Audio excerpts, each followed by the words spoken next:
Welcome to the Good Growing Podcast. I am Chris Enroth, horticulture educator with University of Illinois Extension, coming at you from Macomb, Illinois. And we have got a great show for you today. We're going to be talking all about black walnuts, growing it, harvesting, and preparing it. We're going to have nutrition and wellness educator Jenna Smith with us today.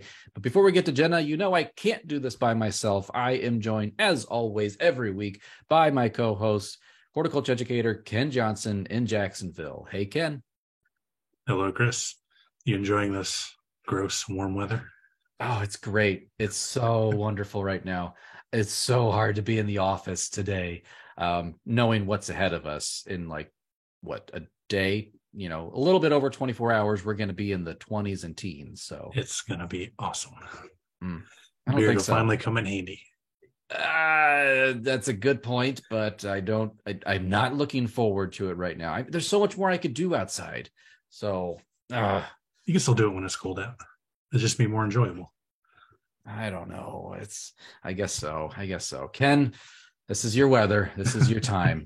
So your Christmas music started already? Yes. It goes year round, but I knew it.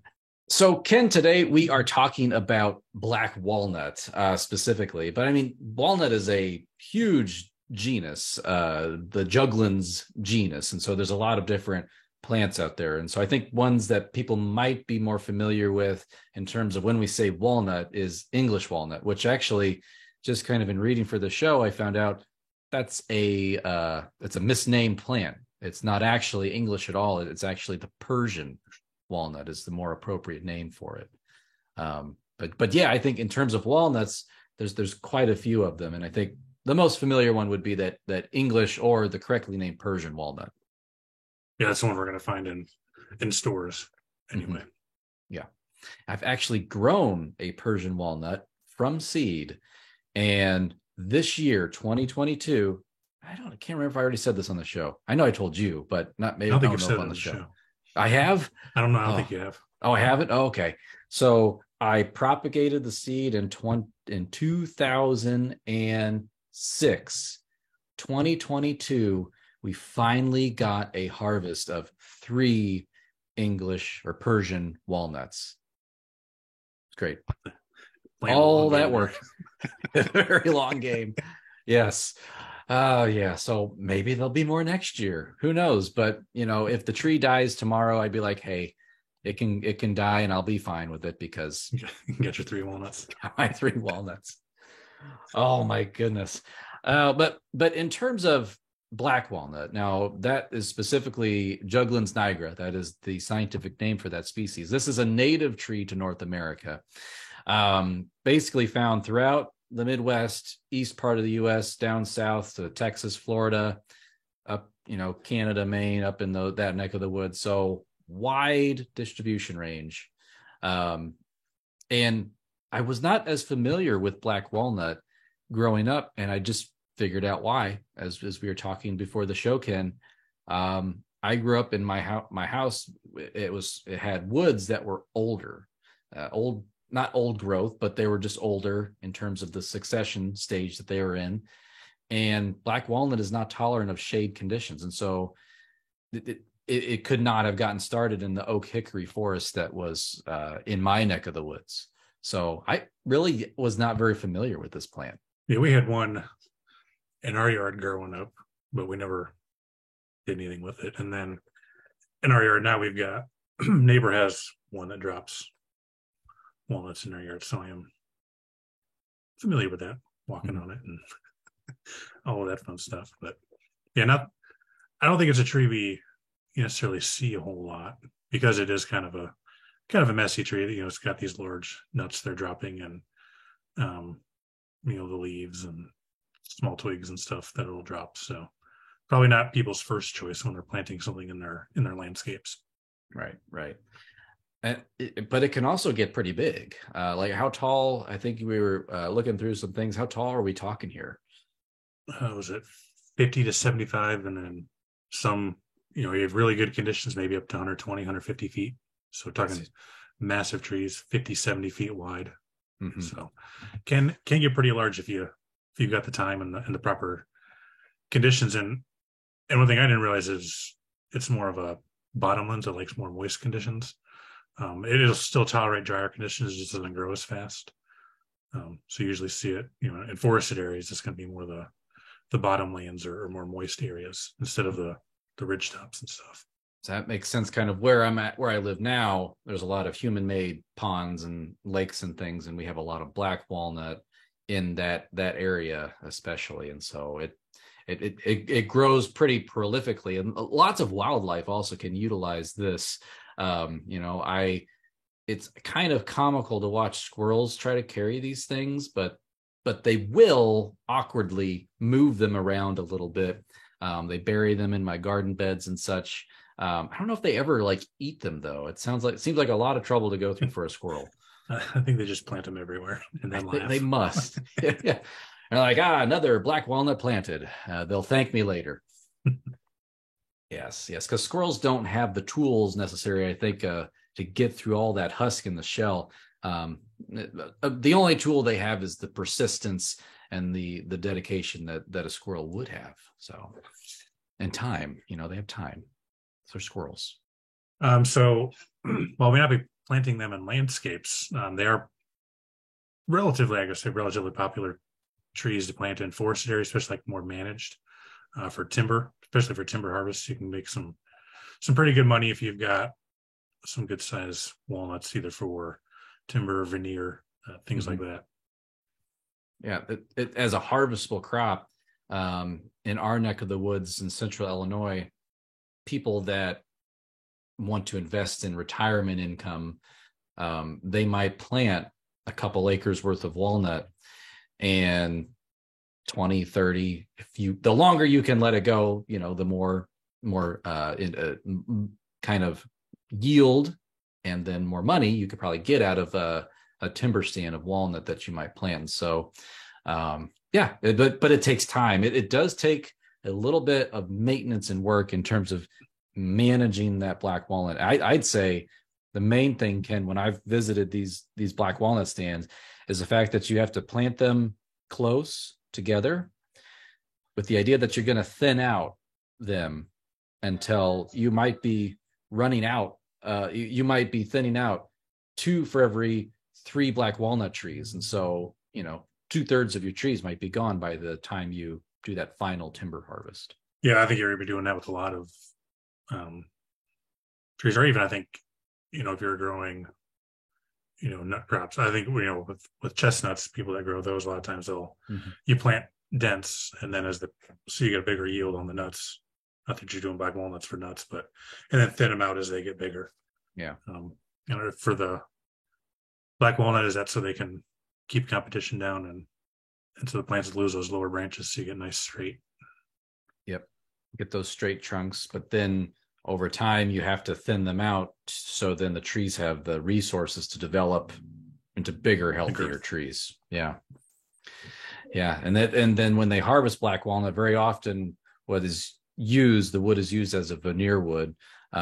So paneling, cabinet making, decorative items. Actually made a cutting board out of various pieces of wood, and I have 2 strips of black walnut. It's a darker grain of wood too, and so I have it next to some maple, which is a much lighter colored grain of wood, and so a very, very neat and interesting wood to work with.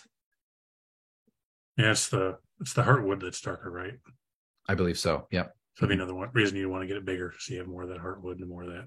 And then going back to residential here, kind of jumping all over the place, but I think most people are probably familiar with black walnut because of the dreaded juglone and and killing all your plants that grow around it. But I think there's some research out there that says, maybe not research, but there's maybe not as much evidence of that as people are led to believe. I feel like Extension, we've really hung our hat on this whole juglone bit here. There's people that we made lists of plants. We did all kinds of stuff here in the past and said, don't put anything by your black walnut. Black walnut exudes a chemical known as juglone that'll kill your tomatoes or your peppers. And that is a process known as allelopathy, which when I look at this article that we're referencing, and we'll link to this also in the show notes if people want to more in-depth look at this. Allelopathy literally means death to others, which I think I might name my next pet that. It's like I want to find the softest, cutest, cuddliest pet and name it allelopathy. So, little rabbit. There you go. Yes, come here, allelopathy. Isn't he cute? So I think what they did, Ken, is people just went back and reviewed the research that's done. They did a closer, in-depth kind of literature review, and they found out this isn't the effects that were being touted. A lot of it has been anecdotal. It's been just observed, maybe in like a person's backyard here or there, not really being able to relate it to black walnut. Is that correct? Is that kind of how you're gauging the change or the shift in this thought of juglone and black walnut?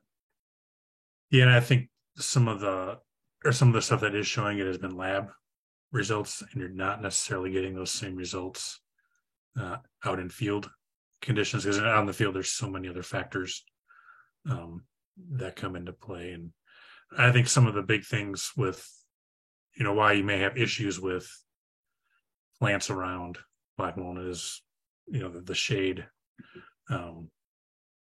root system competition, so they're taking up the water and the nutrients. I do think they found that the juglone will affect seedlings and stuff, which makes sense. You don't want, if you're a tree, you don't want the new stuff sprouting up, but on established mature plants it doesn't really do anything to them. It's more of a seedling issue than anything else. That makes sense. When I plant my tomatoes under an oak tree, they struggle. If I plant them under a maple tree, they'll struggle. If I plant them under a black walnut tree, they're still going to struggle because it's not the right conditions for a tomato plant.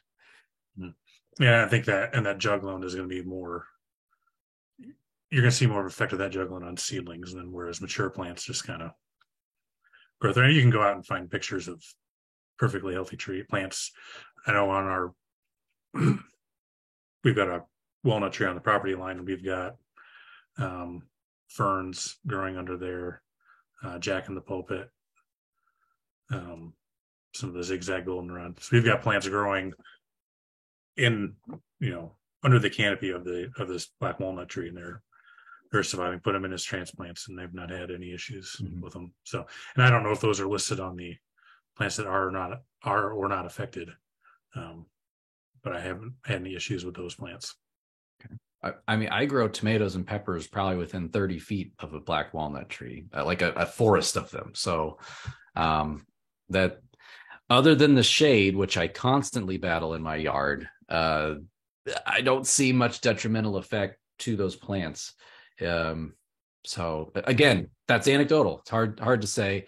And it's really hard to isolate these occurrences where black walnut may or may not be a culprit here, because when you're out in the yard, garden, nature, forest, can't isolate all the factors. There's too many variables, and you can't look at a lab and say this is what is happening here when they take juglone and they concentrate it and they shoot it into a soilless media.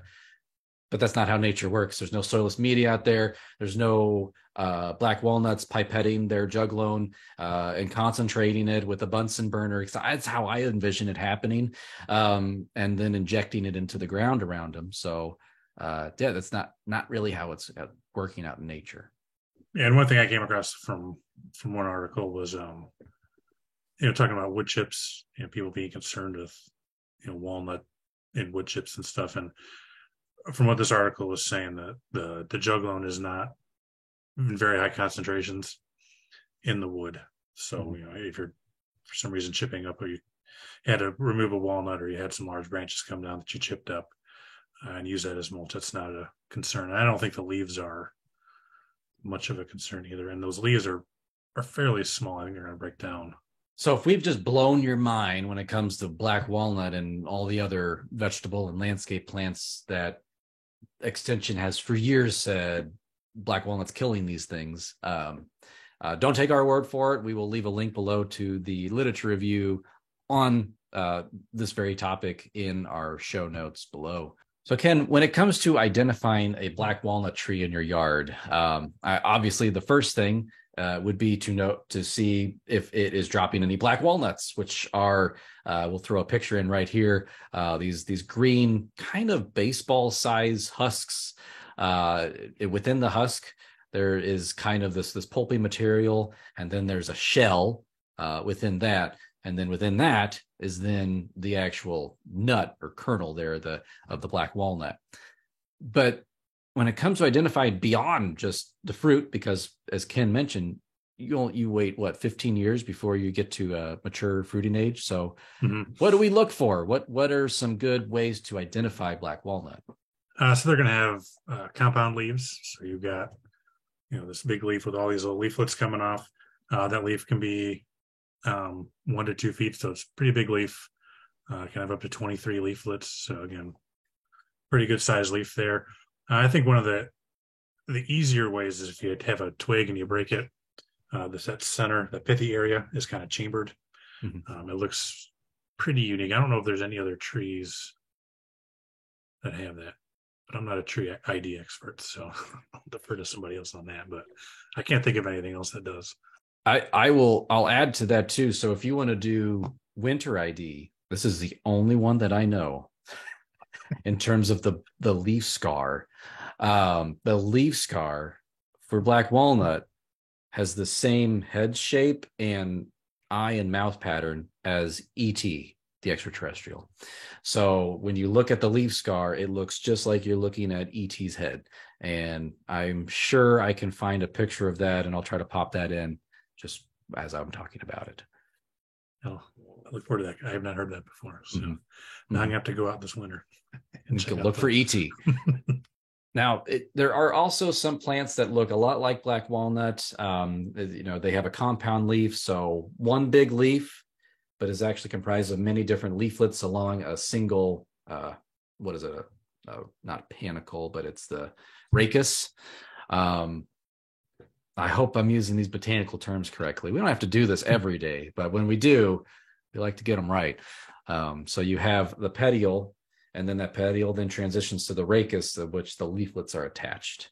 And there are plants that look a lot like this. And one that comes to mind, which is really popping up in our neck of the woods, is Tree of Heaven. It has a similar compound leaf. The margins of the leaf are definitely different. And I know with the Tree of Heaven, it has 2 little tooth notches at the base of the leaf, and the rest of the leaf has a smooth margin. Whereas I believe black walnut has more of a rougher, serrated type edge. And Tree of Heaven smells bad. It does. Yes. And Tree of Heaven also kind of has, like, when you cut into the stem, it's like almost like I'm cutting into a styrofoam peanut. It has kind of like a real soft center to that stem. And then take a whiff of it, as Ken suggests, because it doesn't smell very good. Or don't.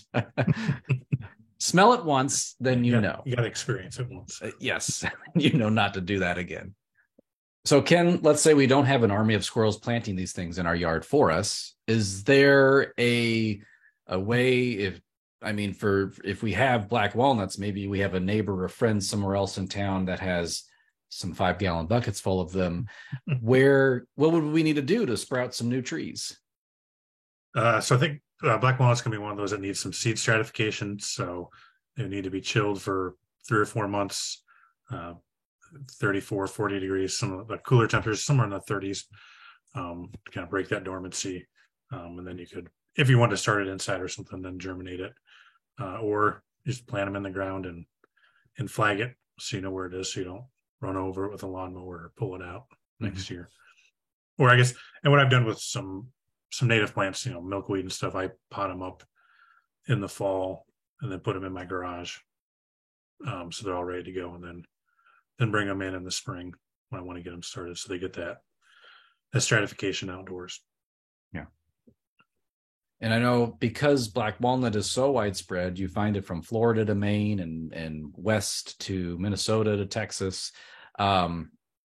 Ideally, you want to be selecting or planting kind of geographically native species. You don't want to go down to Florida, grab a black walnut from there and bring it up to Illinois and plant it here, because there is genetic variability even within the species. And so you might not have maybe the cold hardiness or something that species that has lived here for several generations has developed. To you, Ken. All right, so that was a little bit about how walnuts are used and maybe some of the myths surrounding them and ways we can grow them. But now we're going to talk about why people are probably listening, and that is eating them. So, Ken, curious, do you have any experience eating black walnuts? Yes, our neighbor has a black walnut tree that likes to drop his walnuts in our yard. So every fall, have the kids go out and pick them, which they are not particularly pleased about sometimes, but tell them we got to pick them up before we cut the grass. And a couple years ago, I tried, processed them and did not wear gloves. And we may get to that later, but I did try some. Not my favorite. I prefer the regular walnuts, so to speak. But okay, maybe I ate a bad one. I don't know. You might have had a bad one. So I have also. We have several black walnuts in our yard. So we have woods behind our house. I'd say like 50 to 60% of that species composition is black walnut. Hit several with my mower before. A lot of times they get chopped up. Sometimes they shoot out like a baseball. So you just got to watch out. But yeah, I'm very familiar with black walnut in terms of growing it. But today our special guest is going to be nutrition and wellness educator Jenna Smith to talk to us about preparing black walnuts. So Jenna, welcome to the show. Thanks, Chris. I appreciate that. I actually had a black walnut tree myself growing up, and it was right outside of my bedroom window. And I was like your kid, Ken. I hated these things because I always had to like rake them up, before I went out to mow, and that was just extra work. Who wants to deal with that? Plus these things, man, I'm pretty sure I almost rolled an ankle like probably 100 times. I mean, you step on these things and you fly. So yeah, the black walnut tree at that time, it was not my favorite. Well, to get us going in terms of preparing our black walnut feast, that it sounds like all of us at one point in time in our lives have had, at least just laying around in the yard. Ken, would you please kick us off with this week's line of questions, please? Sure. So before we get to using black walnuts or cooking with them or whatever you're going to do with them, first we need to get them out of that husk and shell. So what's the best way to go about doing this? Yeah, that's not an easy task, but it can be done. So to get them out of the husk, that's the first thing that you have to do. And there's kind of a few different options. The fun option, I think, is to pile them up in the driveway and actually drive over them a few times. I mean, that's fun. The husk will slip off and the shell should stay intact. Now, if you're driving kind of on a hard surface, you can risk, crushing the nut itself. But certainly you can have a go at it, see how it does. It's always fun. You can also like drill a hole in like a thick plywood and hammer that nut through, and that can help shear, the husk off as well, but kind of leave that nut intact. You could also just try rolling it with a heavy foot. I don't always have enough weight under me to really get that job done, but if you've got a good heavy foot, you might try that. But whenever you're working with black walnuts, and I don't remember Christopher or Chris or Ken that actually said it, like, wear gloves, right? Wear gloves, wear old shoes, like old clothes, because yeah, it really does. It can stain. So that's the problem, of course, with black walnuts. And but that's the first step. It's you got to get it out of the husk. Once you then have it out of the husk, then you're actually going to need to wash them off and let it sit to be dried. So just kind of spread them out in like a thin layer. Put them in a well-ventilated area, kind of out of that direct sunlight, for several weeks until it's nice and dry. And then you've got to actually then remove the shell. So that's kind of the next step. Unfortunately, those handheld nutcrackers, they really seldom work because the shell is really very hard. And so it's really tough to remove it. But you can generally use like a hammer or a vise. of some sort to kind of get that shell off. Place a bunch of walnuts in like a burlap sack. You can do that and just kind of strike them with a mallet. Great way to, take off some frustrations that you might be having. So you could always do that. And then just, hand separate them to kind of, separate the nut from the shell itself. So it's a process, but it's a fun process, I think. So, yep. So Jenna, after we've taken out all of our aggression and we've beaten this thing to death, to Dickens, yes, we'll use that term. So after we've beaten this thing into the Dickens, into submission, and it has given us this inside kernel or this nut, what are we dealing with? Is this like an English walnut? Like, what is the size, and like, what would I be holding in my hand, I guess? Right. Well, black walnuts, they have a little bit more of a distinctive taste, I guess, than an English walnut. They're a little richer, a little like more earthy kind of in flavor. Size comparison, I guess you would say they're maybe about similar in size. But yeah, they're going to be just a little more flavor, I think, than your typical kind of English walnuts. See, Ken, you did have the wrong one. They do taste good. I've got probably 7 or 8 5-gallon buckets full of them. I'll need to go and process them and find out. There you go. Report back next week. Yeah, please do. So break them down a little further. If most people would say nuts are good for you, at least in moderation. Mm-hmm. What are the nutritional and health benefits of black walnut? Is that going to be similar to English walnut, or is it different? It is going to be similar. Like you said, all nuts are going to be very nutritious, but walnuts are a little bit even, more nutritious in certain ways. And, walnuts actually, including the black walnut, they actually have the highest protein content of any other tree nut. So a half a cup of black walnuts has about 15 grams of protein. So that's pretty good. Walnuts, they're also a really excellent source of omega-3 fatty acids. Omega-3 fatty acids, these are essential fats that our bodies cannot make these on our own. And so we have to source them through our diet. So walnuts is a really just great source of omega-3s.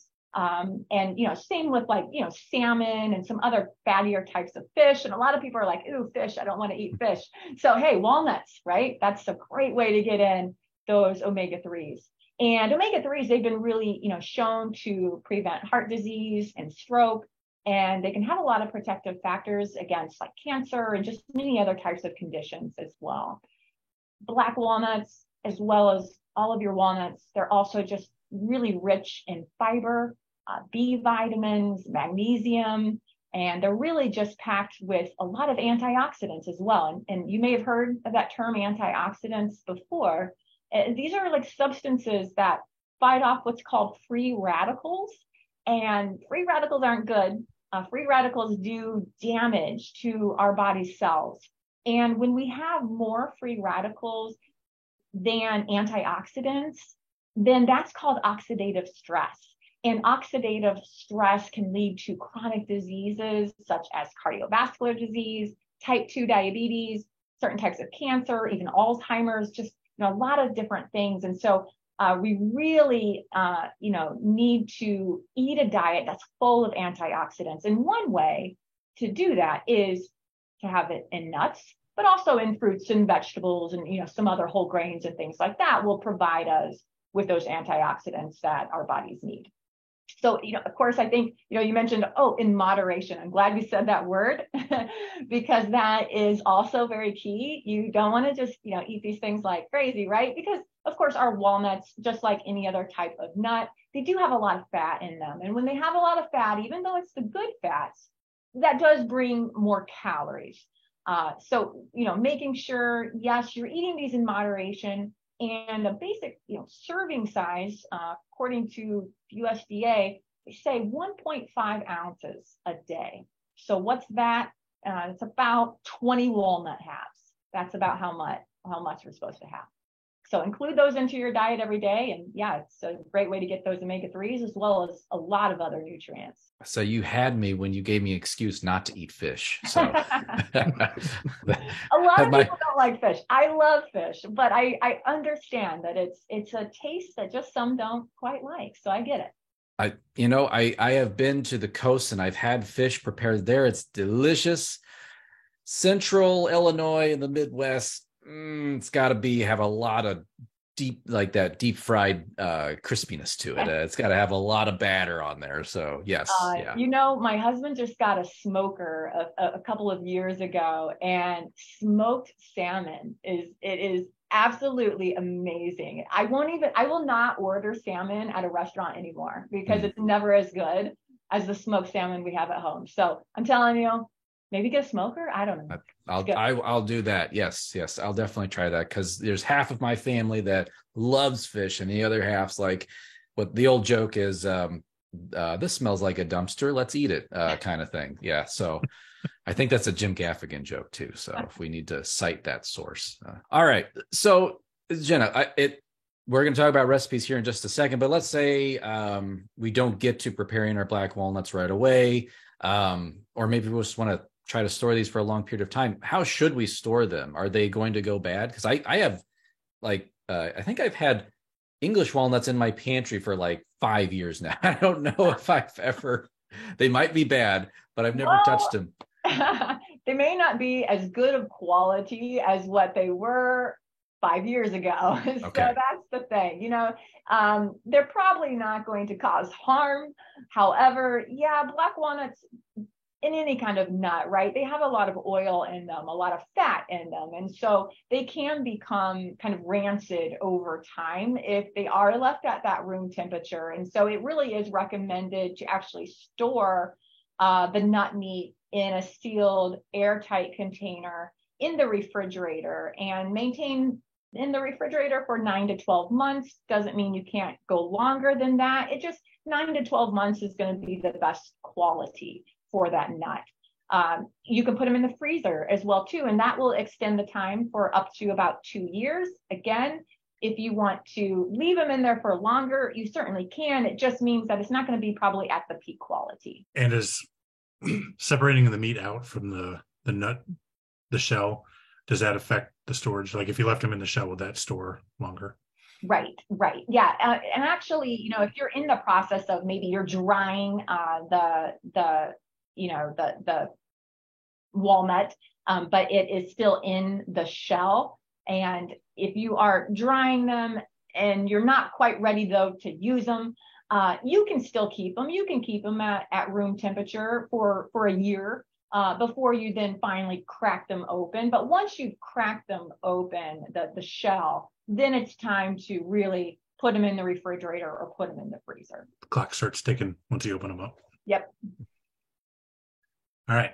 So now that we've opened them up, stored them, or ready to cook with them, what are some uses for black walnuts for cooking? And do you have a favorite recipe? Yeah, I kind of like simple. A favorite thing of mine is actually the black walnut and banana baked oatmeal, and I actually do have that recipe on my blog that I've shared in Simply Nutritious, Quick and Delicious. That's the name of my blog, and we can share the link for that. Yep. But you can use them in really a lot of baked goods, especially, right? So just a lot of breads.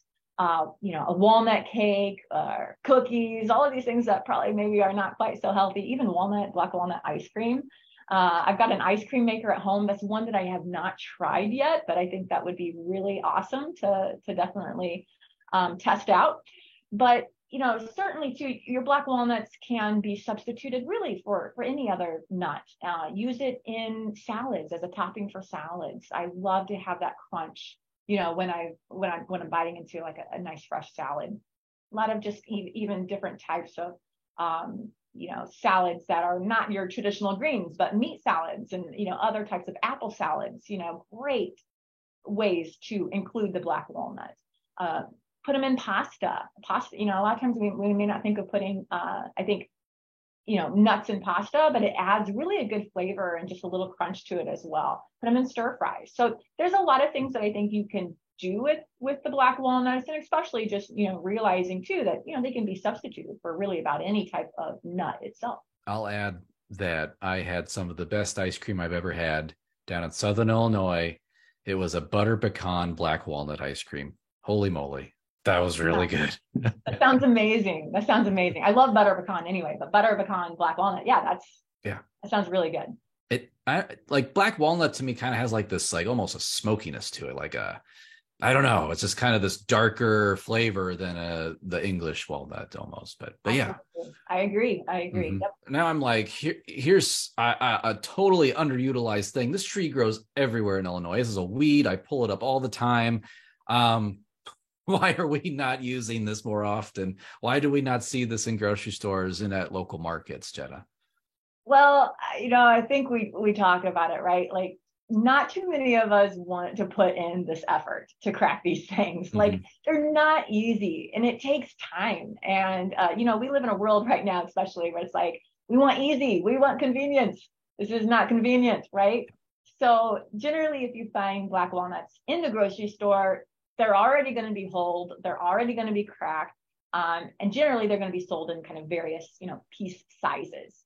And so they're usually a little bit more expensive than English walnuts. You might be able to find some that are, on sale, things like that. But a lot of times they're a little more expensive because of the fact that they are hand harvested. It just takes a lot more work to work with them. So that's why I think, we don't typically see them.